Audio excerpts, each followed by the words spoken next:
The National Weather Service in Omaha has issued a tornado warning for southern Douglas County, western Sarpy County, western Saunders County, and northwestern Cass County, until 7:32 p.m.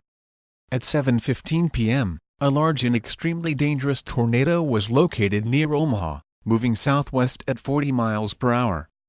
This is a particularly dangerous situation. Take cover now. Hazard: tornado. Source: train spotters.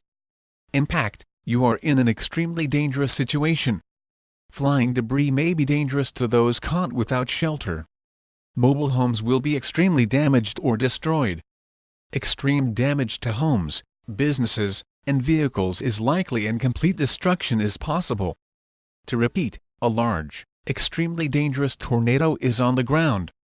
To protect your life, take cover now. Move to a basement or an interior room on the lowest floor of a sturdy building and avoid windows.